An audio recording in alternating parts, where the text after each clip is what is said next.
Hello, it's Heather Smith here, and today I'm sharing with you a recording of a panel session entitled Building Your Startup's Profile with Media.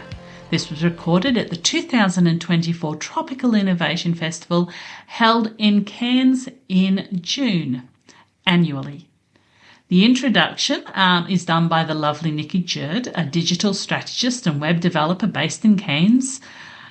Joining me in the panel discussion was Carmen Braidwood, a modern media trainer and experienced television presenter from Perth, and Gemma Clancy, a startup marketing advisor based on the Sunshine Coast. In this session, we talk about understanding the media landscape, crafting a compelling story, building a strong founder brand, focus on trust and integrity, and leveraging modern media tools. While you are listening, I encourage you to take a moment and subscribe to this podcast. And regular listeners will be excited to hear that I got a proper domain for my newsletter. If you jump across to accountingapps.io, you can subscribe to the newsletter that Nikki talks about in her introduction.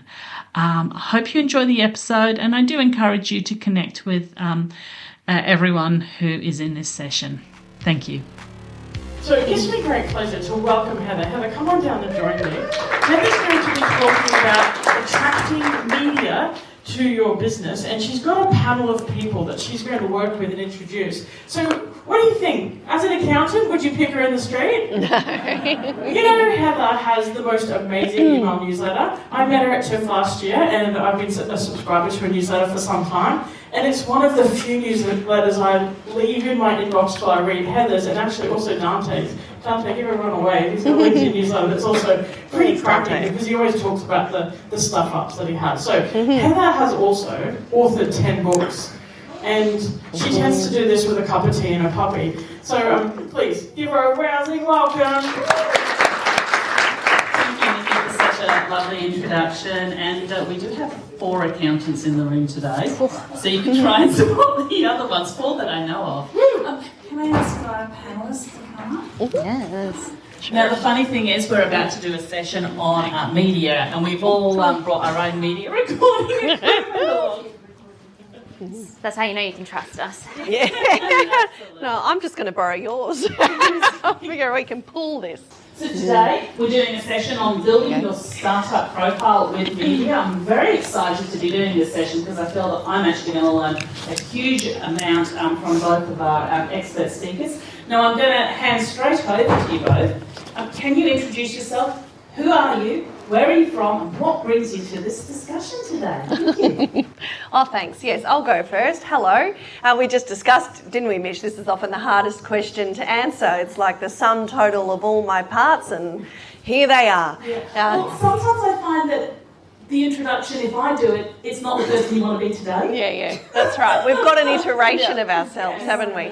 So in the context of media, let me give you that one. So in the context of media, I am a modern media trainer, and the reason I stick the modern in front is because I have a background as a broadcaster, a television and radio presenter. I was a frustrated talkback presenter who really got the shits with media-trained talking heads who just wouldn't answer my questions.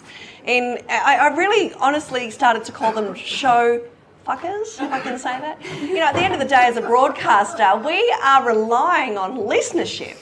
And the last thing I want to do is bring on some talking head from an organisation, and I can think of a few aviators who are a bit like this, or politicians, and they just give me spin. And I could tell they'd been media trained to within an inch of their lives, and whilst they were great talent sometimes, they would frustrate me, and I could tell that meant they were frustrating my audience. And one of the great things about the modern media landscape is that we've got an opportunity now to get behind the scenes of these people and really understand what they're like. So as a modern media trainer, not only do I help you navigate those appearances on TV and radio in a way that's going to protect your brand if necessary, but also help you be a talent that gets asked back. Help you be someone who's actually entertaining, and help you be someone who demonstrates integrity through your answers. That means that my audience will actually trust you, and that's to your benefit. help you trust the broadcaster, that we're not there to hang you out to dry. We actually want to help you endear yourself to the audience, but you've got to accept the fact that this is a relationship. And if you give me good content, if you give me unique insights that my audience wants to hear from you, I'm going to be like, that's a great person. So that's the kind of media trainer I am. I take into account the online content, the digital content like Gemma's making as a podcaster and a platform producer. And you can use that to leverage those kind of things in the media, but also the traditional or legacy media stuff. Thank you so much. Amazing. It's pretty intimidating being next to somebody who's a professional presenter. So I'm not a professional presenter. I'm just Gemma. Great, Gemma. Thanks, Carmen. So my work surrounds is around two key beliefs that I have around why I think a lot of startups fail or founders don't achieve the success that they want to achieve. And those two things are that one is that they're not able to successfully tell and sell their story and what they're trying to do really, really effectively. Despite all the passion that they might have or how great their product is, they just can't sell that story. And then the second thing is that they don't necessarily have the connections to the right people that they need to get the right expertise into their team or to get in front of the right people, whether that's media or investors, etc.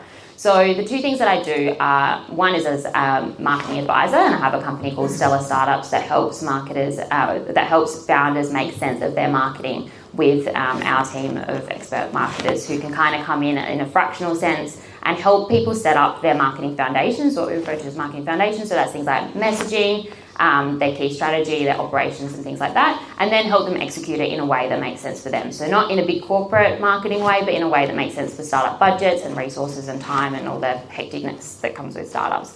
So that's Stellar Startups. And then the second thing I do, which is kind of somewhat more relevant to this panel, is that I essentially have a grassroots media platform. It's called Overnight Success. We have a weekly newsletter that covers the previous week's news. It's all about Aussie startups and venture capital. Comes out on a Saturday morning. If you'd like to subscribe, you can go to overnightsuccess.vc. And we're also about to launch a podcast that will come out on the 1st of July that will be an audio version of that. So if you're not a newsletter reader, you can listen to it in audio form.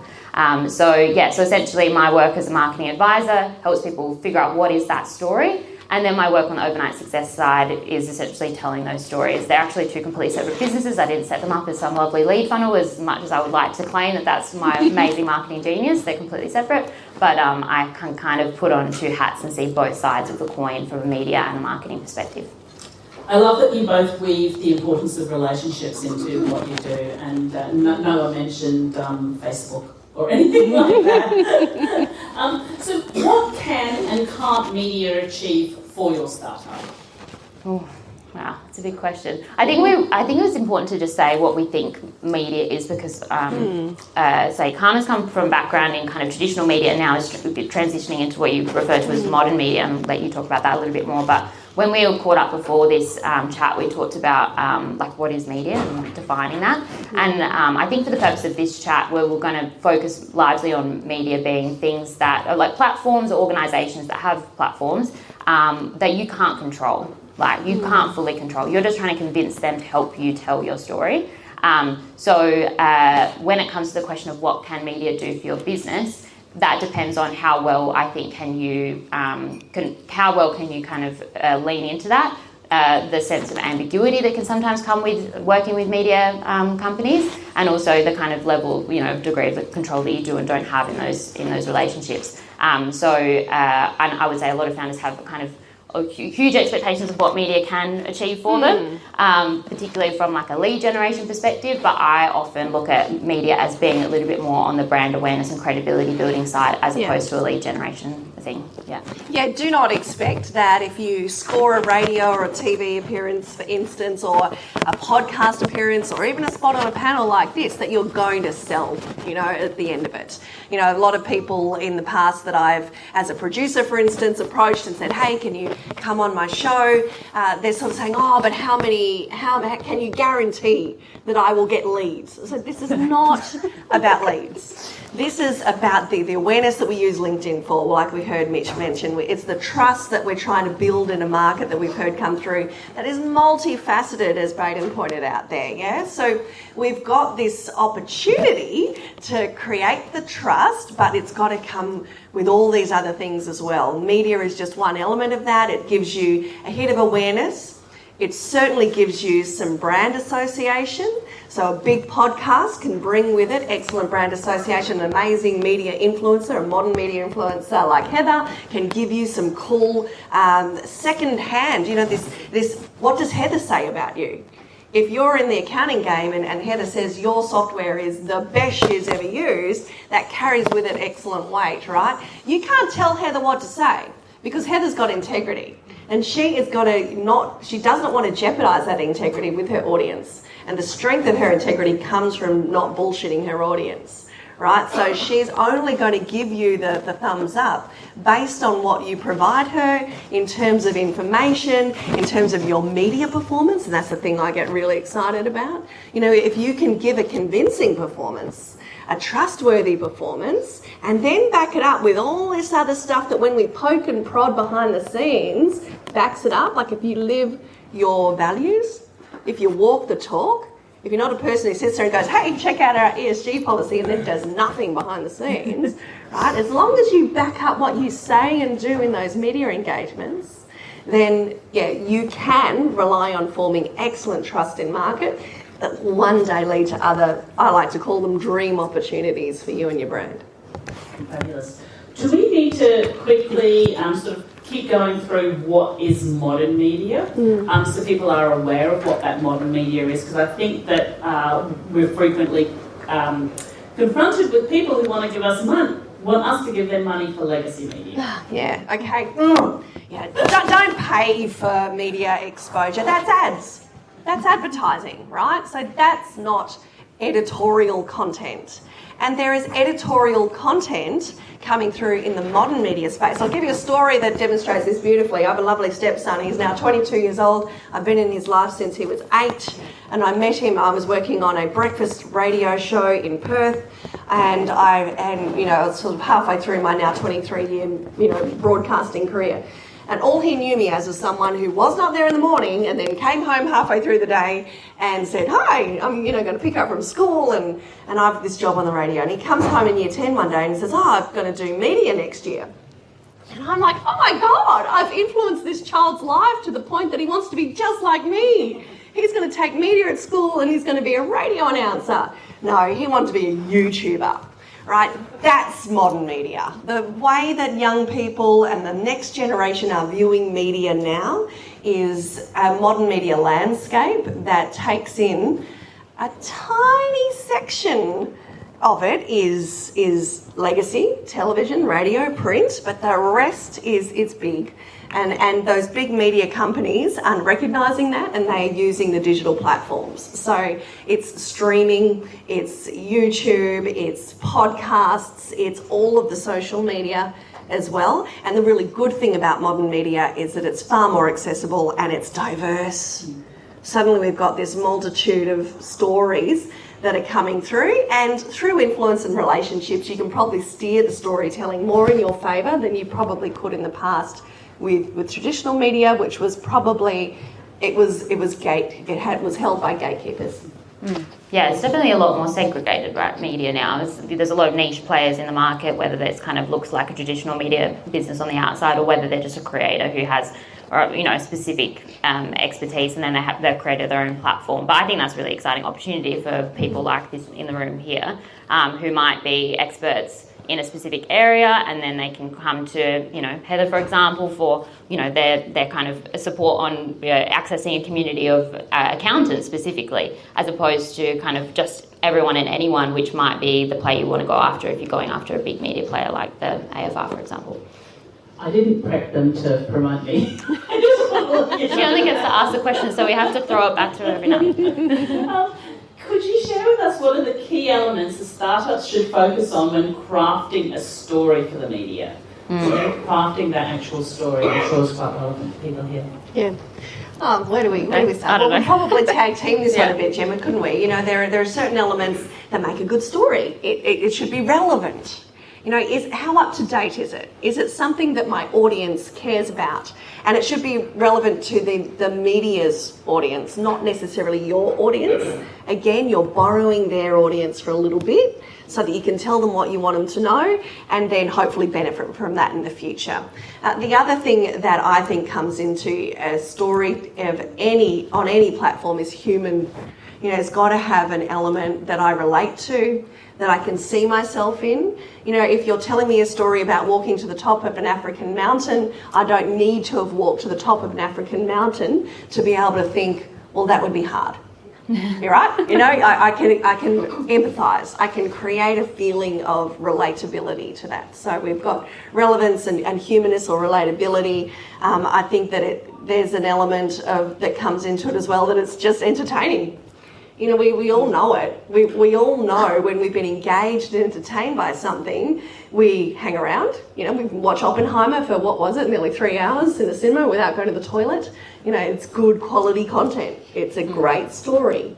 And so we like it so much that then we can pick it up and go tell our friends about it. So there's probably 3 things. I'll leave some other. Yeah, I think the biggest challenge for startups is that, when you're a founder in particular, you're in a little bubble and you're just thinking about your business every day. And you're like, my God, this is the most important problem that could ever exist, and my solution is the best solution that could ever exist as well. Mm-hmm. And maybe it is, but nobody else knows that, and nobody else probably cares until you sell it to them in a really compelling way. So when you're looking at approaching media, you've got to start actually by getting really, really clear on what you think is really strong about your startup's pitch, what you want to convey, and get really clear on that first. Because if you walk into a conversation with any kind of journalist in particular, or you jump on a podcast and you haven't got a clear idea of what you want to say first, they will just steer you in any which direction, and they will put their own agenda into that. Not necessarily maliciously, but they might be searching for a certain story, or they might just not really fully understand what it is that you do and what you want to convey. So get really, really clear on that first. Otherwise, you're probably going to be a little bit blindsided.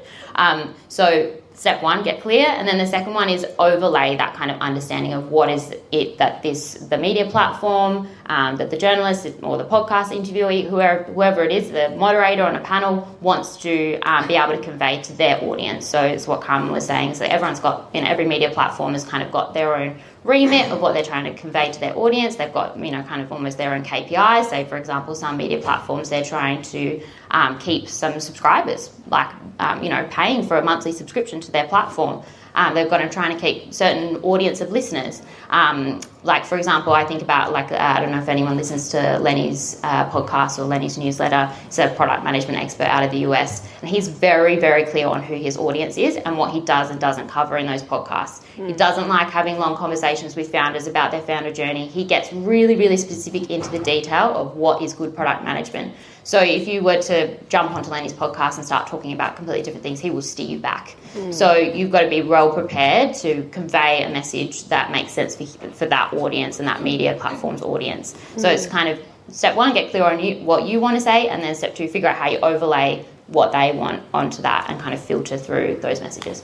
Thank you. And to add to that, make sure that the founder can actually tell the story. I have a client who the story takes him to a really dark place, and then he can't get out of that dark place, and so it just leaves us all. Yeah. And I keep saying to him, I know that someone told you to tell the story, but stop telling it. That's right. You've got to choose the days. Exactly. Find another story. Yeah. We are running out of time. We've got so much to share with you. But what are some specific media strategies that early stage startups can use to maximise their exposure with limited resources? I would say, so we started off this conversation by saying media is about platforms that you can't control, and essentially trying to figure out how do you pitch yourself to them so that they want to tell your story on your behalf. But I actually think a really great step for founders and to take before they jump into the world of media, which can be kind of very ambiguous and big and a little bit scary, is that you can figure out how you want to sell your own story on your own platform. So this is where the kind of concept of creating founder brand and figuring out how you craft that kind of comes into play. And the upside of creating your own founder brand is obviously that you control all of that content. You control what you want to say, you control how you say it, where you say it. And then it actually links back to what a media strategy could look like and how different media platforms could pick up on the key messages that you're saying. So say, for example, you create a really strong founder brand that's centered around a few key messages. Like, for example, Mitch is a really great example of somebody who has kind of created a very good brand around himself, and people understand what he does and what value he has to offer. So if they're thinking, who should I have as a podcast guest, or who should I have at an event, and what questions might I ask him, he's already created a bunch of content that you could go to and have a look, and you're like, oh, okay, well, I understand what this guy has to offer. I understand what to ask him. So he's helped kind of craft the narrative before he's even landed the media spot, if that makes sense. So I think it's a really great kind of practice also to do that founder or even operator branding first, and then delve into the world of media. You know, and a lot of founders I talk to will say, oh, but we're not really ready. You know, we haven't even got a product to sell yet, so I'm not going to make any of that content. And I completely agree. That is your first stage. I work on another podcast. I've got my own podcast called Modern Media, and then I work on a podcast called The Experts, powered by Media Stable. It's a collaborative thing. And we talk to journalists. We talk to traditional media players, and, you know, they do check your socials. So you pitch them this awesome yarn, they want to use it, but they're going to go do the trust check on you first. Again, they don't want you to be a showbugger, yeah? So they want to make sure that you can string a few words together, that you know how to answer questions off the cuff. You're not going to use recited responses. That's your go-to pitch every single time. You know, we need that tailored content that suits the show you're on, the podcast you're pitching to. Now, the other thing you can use to great effect right now is jump on the trends. And TikTok is a trending platform right now. Journalists are paying attention to it, and you can get good attention from doing something extremely simple, 15-second to 90-second, or even doing lives that go a bit longer, where you simply share your story, your journey, and where you're at with it. You know, don't be afraid to say we're not ready yet, there's nothing for you to buy, but here's a prototype. You know, talk to us about your process. And the benefit to you of doing that is that you've got awesome content for the next Netflix doco we're all going to want to make, right? The old photos of Canva before they were Canva, like that stuff's gold. Be your own documentarian and keep track of your journey along the way, and share that with us on those owned media platforms of yours. And then one day the media, in a broader sense, for earned opportunities, will use that too. And with that, we're going to get up and do a pre-prepared TikTok dance. You do not have to dance. There's interest in dancing. I think maybe we're going to do our role play. Sure. Are you happy for that? Okay, so we're going to invite all of you to take part in the next activity. So initially, Carmen and Gemma are going to role play, introducing themselves in a dynamic and memorable way, and the breaking down the elements involved. And then we're going to hand it over to you to do that with someone who's there by you. Okay? Yeah, I think this is largely born out of the frustration we all have at events like this, right? It makes you want to leave the room. That lady. You know, someone will stand up and go, right, we're all just going to give a 30-second introduction to you. And people start going around the room going, hi, I'm Carmen Braidwood, I'm a television presenter. And they tell you this story, and you aren't listening because all you're doing is going, what the fuck am I going to say? What am I going to say? What am I going to say? What am I going to say? And you're rehearsing your own thing, right? So instead, what if we could teach you to look around the room and share something relevant first? Because no one cares about your name except the person who gave it to you. Until you've given me a reason, what's in it for me, I'm not really listening to your name. And you've got more chance of your name landing when you've explained the relevance first. So let's say we were to workshop Gem's introduction to herself. The last thing she's going to say is her name. Why don't you give us an example of how you'd stand up at one of these networking events and tell me why you're relevant, then tell me who you are. Sure. I mean, I actually introduced myself kind of with this in mind, obviously, so I didn't mess up this example. But a kind of a shorter version of what I would say often is that it's like I help startups tell their story. And I do that through Stellar Startups and Overnight Success. Stellar Startups, I'm a marketing advisor. Overnight Success is a platform where we help tell startup stories. So it kind of starts with the perspective of like I help people tell their stories, and that maybe in people in their heads they go, oh, I need help with that. Another way, sometimes I would do it is to say, introduce a pain point or a problem. And it's quite similar to how you might pitch a startup. It's kind of how you pitch yourself. You start with the problem, kind of bring it out here. This is a big problem. This is how I solve it. And then get into the detail of what my business is, what my solution is, you know, the packages that we offer, like later. But you don't start with the detail. You start with the big picture that might be relevant to the biggest, largest number of people in the room. Yeah. And I really love to, you know, if depending on the audience, but you know how everyone's telling you to make video right now, right? I'm that coach who's helping you with the fact that as soon as someone sticks a camera in your face, you've completely forgotten all the cool things it is that you have to offer, right? So I'm the coach who helps you with that specific moment. And then I explain to people who I am. So with that in mind, I think the best way is to just turn to each other and give each other a version of your introduction that maybe you haven't done before. Hello.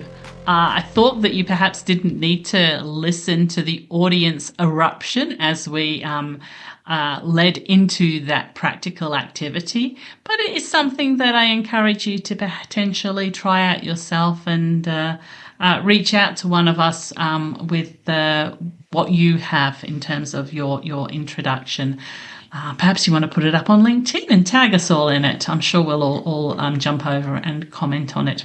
So I'd like to encourage you to keep up to date with the modern accounting technology landscape by subscribing to the Accounting Apps podcast, the Accounting Apps newsletter, and join the conversations happening in the Accounting Apps mastermind community. I also encourage you to go and have a look at the Tropical Innovation Festival website and subscribe so you can keep up to date with their next festival, which will happen in 2025, and maybe I will meet you there. I'm your host, Heather Smith, and it's pretty easy to find me on all social media platforms. I look forward to connecting with you.